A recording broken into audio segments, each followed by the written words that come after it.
गरीब साध साध सब नेक हैं, आप अपनी ठोरे। जो सतलोक ले जाएंगे वो साधु कोई और।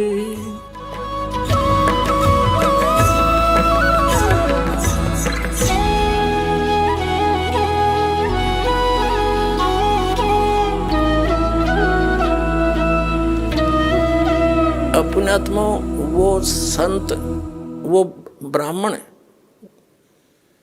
जो दुखी था, कई संतों के पास भटक कर महर्षि रामानंद स्वामी के पास आया था। उन्होंने भी पहले अपनी जंतर मंत्र बताए थे उसको, और फिर अंत में कह दिया था कि आपके प्रारब्ध का कर्म है, यो भोगना पड़ेगा।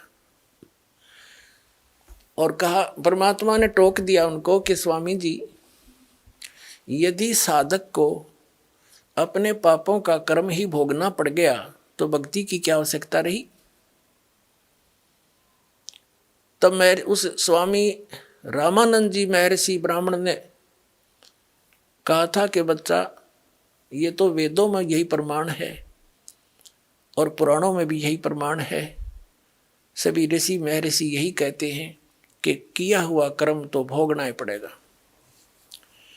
अब जैसे एक उदाहरण रह गया बीच में, जैसे बृहस्पति जी ने कहा है कि भाई दुख में भी सुख का अनुभव करना चाहिए, बस प्रॉब्लम सोल्व होगी। कोई बात है यार। एक बड़ा विद्वान पाक रहा था और पिंडारा, जींद के पास एक पिंडारा गांव है, वहां पर आदरणीय गीसा दास साहिब जी के अनुयायी संत रहते हैं। 2 आश्रम बना रखे उन्होंने। उनमें से एक ने सत्संग करवा रखा था, वहां पर काफी वक्ता बुला रखे थे, और ये दास भी वहां एक श्रोता रूप में विद्वान था। क्योंकि वो संत किसने माना है, लाल कपड़े हो, दाढ़ी बढ़ा रखी हो, माला गाल रखी हो, या वैसे मूंड मुंडा रखा हो। तो उनका एक स्टेज सी ला रखी थी, तख्त डाल के 5-4 तख्त लगा कर उनके ऊपर बैठे थे वह 10-12। तो उनमें से एक उनसे हटकर कुछ ज्ञान दे रहा था। वो क्या कह रहा था कि आत्मा परमात्मा का स्वरूप है, और जो भी कष्ट शरीर को होता है ये प्रारब्ध का होता है।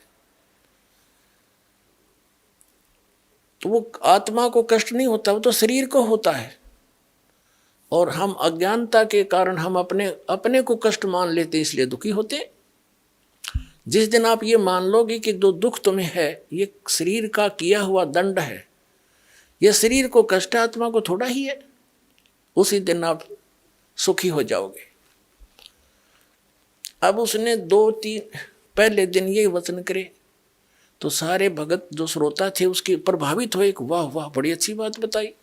तो अन्य श्रोता डिमोरलाइज हो गए। अन्य वक्ता जो उसके साथ बैठे थे वो काफी डिप्रेस हो गए।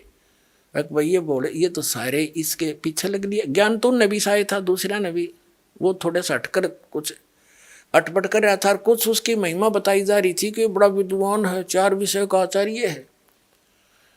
तो आम व्यक्ति और प्रभावित होता था। इन संस्कृत के बोलनिया दिन में फंस रहे थे हम अभी तक। तो अगले दिन भी उसने ऐसे ही प्रवचन किए, और क्या बोला कि एक दिन में चला जा रहा था,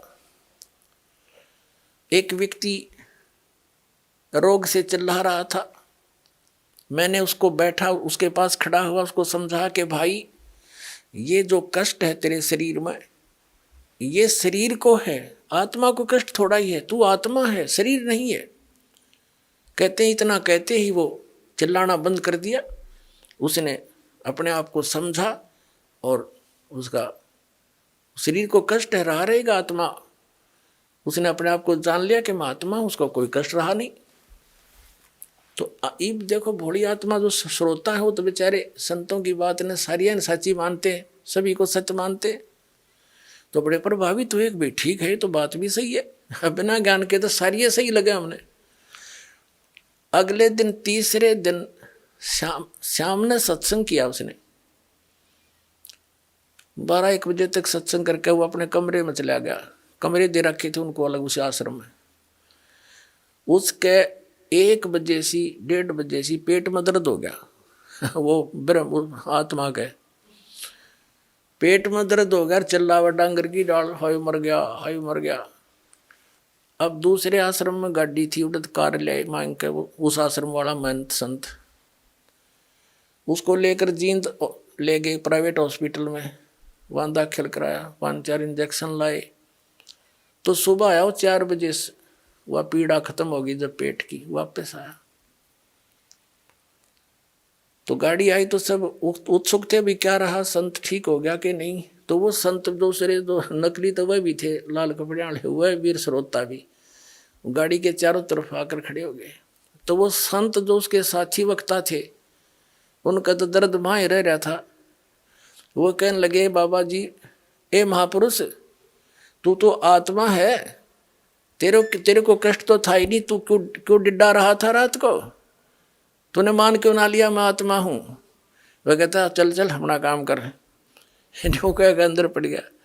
तो पुण्यात्मा ये है बीजक की बात, कहें बीजक ना ही हाथ, ये पृथ्वी डोबन उतर रे कह मीठी बात है। अब कहाँ गया उसका ब्रह्मपणा, आत्मापणा कि मैं आत्मा हूँ, अपने आप को मान ले मैं आत्मा हूँ। फिर दर्द कहाँ है, अब क्यों चिल्ला हुआ था। तो पुण्यात्माओं ये बकवादी लोग थे, हमने ज्ञान था नहीं, इनने हमारी रेल बना रखी थी, अंडोला बना रखा था, सब ने मूर्ख बनाकर हमारे दादे पड़दादे नरक में भेज दिए, वो भूत बना दिए, उनके श्राद्ध निकालो फिर वो बकवाद करें। और पुराण के अंदर ये भी लिखा है विष्णु पुराण में कि श्राद्ध में एक योगी हो, यानी सत साधक जो आप हो, सारे योगी हो तुम। गीता जी अध्याय नंबर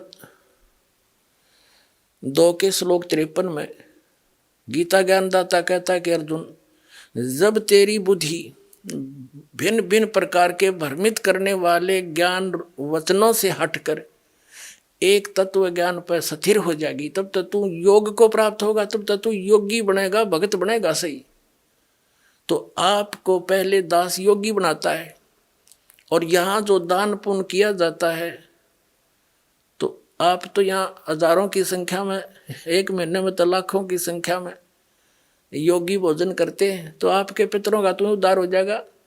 विष्णु पुराण में लिखा है कि 1000 ब्राह्मण बैठे हों श्राद्ध जी मणिए, और उनके सामने एक योगी बिठा दिया जाना, आप ये सत भक्ति युक्त तत्व ज्ञान से परिचित, कहते उन ब्राह्मणों का भी उद्धार कर यजमान, और उसके पितरों का भी उद्धार हो। तो दास के पास है वो जड़ी, जो आपके पितरों का भी उद्धार होगा और आपका भी उद्धार होगा। ये नकली गुरु ब्राह्मणों का भी उद्धार होगा जो नाम ले लेंगे। तो पुण्यात्माओं, इन्होंने आज तक हमें सच्चाई से परिचित नहीं होने दिया, क्योंकि ये स्वयं भी परिचित नहीं थे। इति सिद्धम।